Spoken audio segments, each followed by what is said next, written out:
consecration. That is our topic for this evening. The consecration is the heart of the holy sacrifice of the Mass, whereby the bread and the wine become the body, blood, soul and divinity of our Lord Jesus Christ. Canon Christophely spoke to you yesterday about the first half of the canon, and now we will look at the words just before the consecration.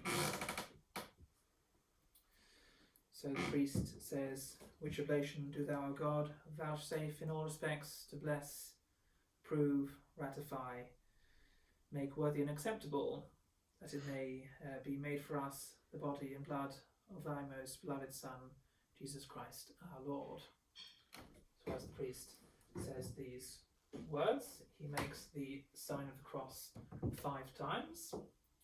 The first 3 are over both the host and the chalice, like so.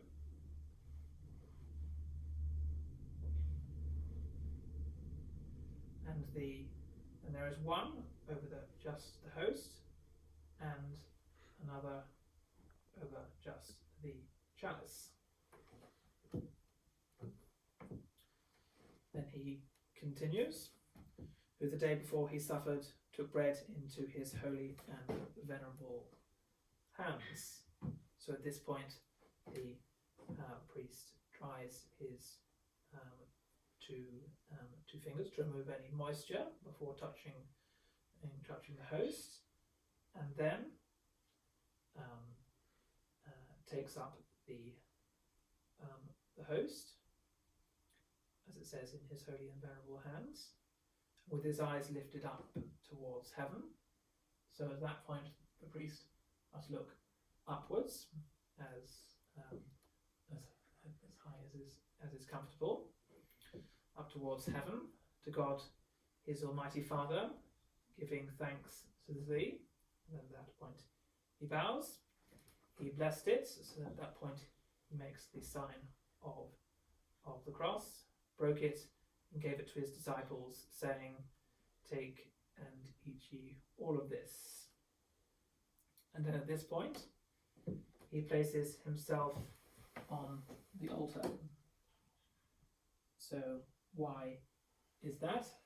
Because the priest, as Christ, is priest and victim all together.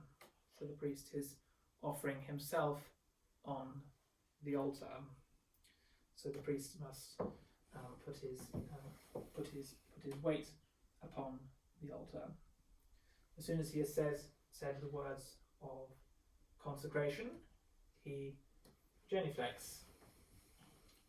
As at the words of consecration, the host immediately becomes the body, blood, soul and divinity of our Lord Jesus Christ. So the priest adores immediately.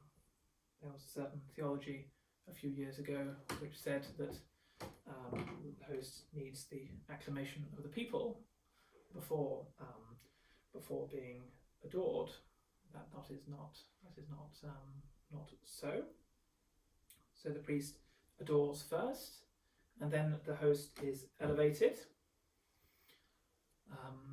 And this was introduced in the 12th and 13th centuries as the faithful wished to see God, wished to see the host. It was around this time that there was an increase in Eucharistic adoration.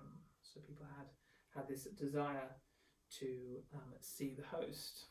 So first of all, the host is adored, and then it is seen by the people, and then adored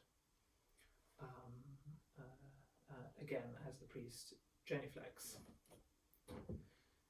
Then similarly, he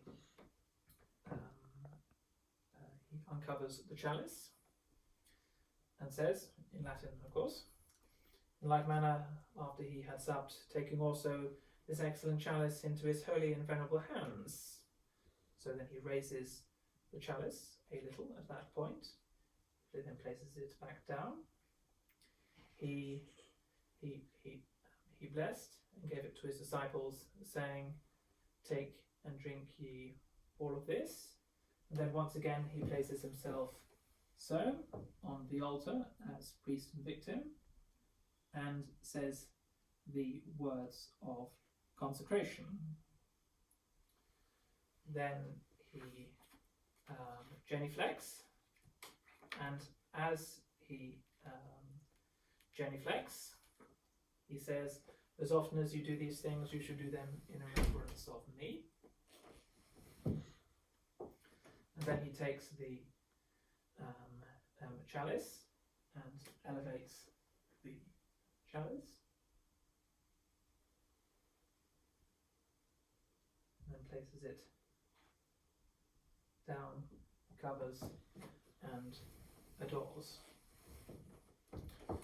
So you notice how after the priest has touched the host, once it has been consecrated, his fingers remain like this, as there may be some small particles of the divine host which remain on his fingers. So he is careful not to always keep them like this and not to open them until later on in the Mass, when they will be purified. That concludes our little talk on the consecration. So tomorrow Canon Post will continue the rest of the canon.